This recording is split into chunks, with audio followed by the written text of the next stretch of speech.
Saudara, mari kita lanjutkan spreading kita ke bagian kedua, yaitu melakukan posting terhadap liabilities dan net worth. Kewajiban dan permodalan. Di sini kita bagi dalam 3 kotak utama juga. Current liabilities, long term liabilities atau non-current liabilities, dan yang ketiga adalah net worth atau kotak permodalan.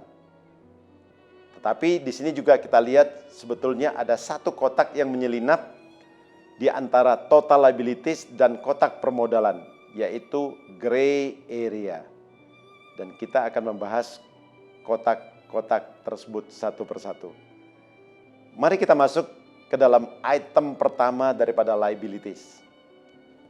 Current liabilities yang pertama adalah short term borrowing. Short term pinjaman bank, baik bank atau lembaga keuangan lain. Di mana di sini merupakan pinjaman-pinjaman yang dibayar bunganya dan biasanya berhubungan langsung dengan pembiayaan modal kerja perusahaan. Yang kedua adalah CPLTD atau current portion of long term debt. Ini merupakan cicilan-cicilan hutang jangka panjang yang current. Definisi current yang akan kita bayarkan di dalam 12 bulan yang akan datang. Jadi saya ulangin, CPLTD yang terdapat di dalam balance sheet atau current liabilities ini merupakan hutang jangka panjang yang akan dibayar ke depannya. Jadi belum dilunasi sama sekali. Dan bagi teman-teman yang melakukan spreading memakai format corporate, kita bisa melihat di situ ada CPLTD existing dan CPLTD new. Tentunya nanti akan kita jelaskan pada modul projection. Basically, CPLTD existing adalah cicilan dari hutang yang sudah ada sekarang, dan CPLTD new adalah CPLTD yang timbul atas hutang yang akan diberikan. Hal yang sama juga kita lihat ada short term bank existing dan short term bank new. Di mana new di sini merupakan pinjaman jangka pendek yang akan diberikan pada masa yang akan datang. Posting yang berikutnya adalah account payable atau hutang dagang. Hutang yang timbul karena usaha atau operasi normal daripada perusahaan. Dan di sini hutang dagang atau account payable ini timbul karena perusahaan membeli barang-barang atau bahan-bahan raw material seandainya dia pabrik.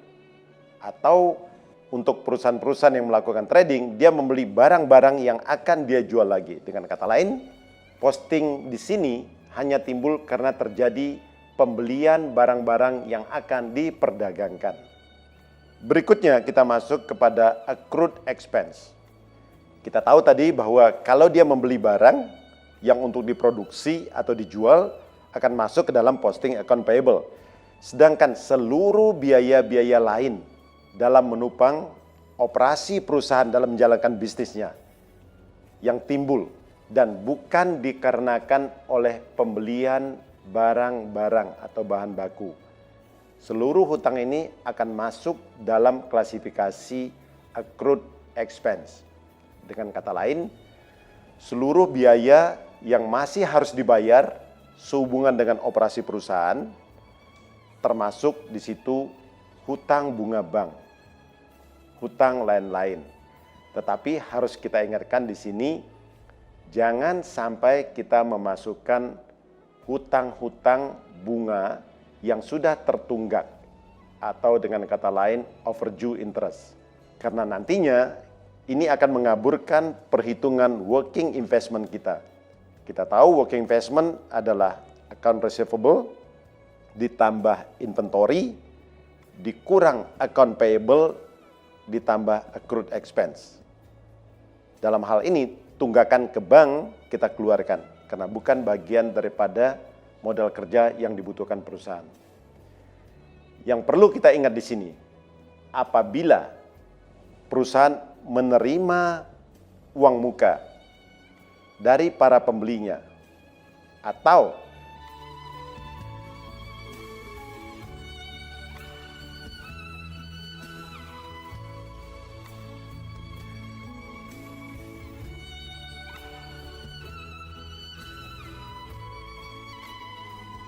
kita akan masuk ke bagian ketiga, yaitu income statement atau profit and loss, atau kata lainnya laporan rugi laba daripada perusahaan. Mari kita lihat lebih dekat tentang profit and loss statement ini. Item yang pertama yang harus kita isi adalah sales atau revenue. Ini merupakan seluruh hasil penjualan atau pendapatan perusahaan. Dan tentunya ini adalah nilai sales net. Setelah dikurangin seluruh retur-retur, seluruh diskon, seluruh bonus dan sebagainya. Jadi kita mendapatkan penjualan bersih perusahaan di sini. Item kedua adalah cost of goods sold. Di dalam laporan akuntan, biasanya cost of goods sold merupakan seluruh biaya yang dikeluarkan perusahaan dalam memproduksi barangnya. Saya mengambil analogi yang lebih simpel. Mungkin di antara teman-teman ada yang bingung memisahkan antara biaya-biaya perusahaan, antara biaya cost of goods sold dan biaya SGA atau Selling, General and Administration Expenses. Intinya, cost of goods sold merupakan seluruh biaya mulai dari bahan baku pertama masuk di pintu perusahaan atau di pintu pabrik, sampai barang keluar dari pintu pabrik. Jadi dari bahan baku masuk sampai barangnya jadi, menjadi finished good. Itu semua adalah cost of goods sold. Memang dalam bahasa Indonesianya agak rancu, ada yang mengatakan harga pokok pembelian, ada yang bilang harga pokok produksi, ada yang mengatakan harga pokok penjualan, dan lain sebagainya. Tapi intinya di sini adalah biaya memproduksi dari barang datang berupa bahan baku sampai barang itu keluar dari pintu pabrik. Salah satu komponen biaya, kita tahu di dalam komponen daripada COGS ada biaya raw material, biaya labor, dan biaya-biaya produksi atau yang kita kenal dengan overhead. Di dalam biaya overhead itu sendiri ada biaya yang merupakan biaya mesin. Ingat, biaya bahan baku dibayar ke supplier, labor dibayar ke tenaga kerja, overhead, listrik, transportation, dan sebagainya dibayar kepada pihak terkait, dan ada biaya yang merupakan biaya mesin. Saya selalu memberikan perumpamaan bahwa dalam memproduksi barang, seandainya pabrik tidak mempunyai mesin, pilihannya adalah menyewa mesin dari pihak luar. Sehingga dalam memproduksi salah satu overheadnya adalah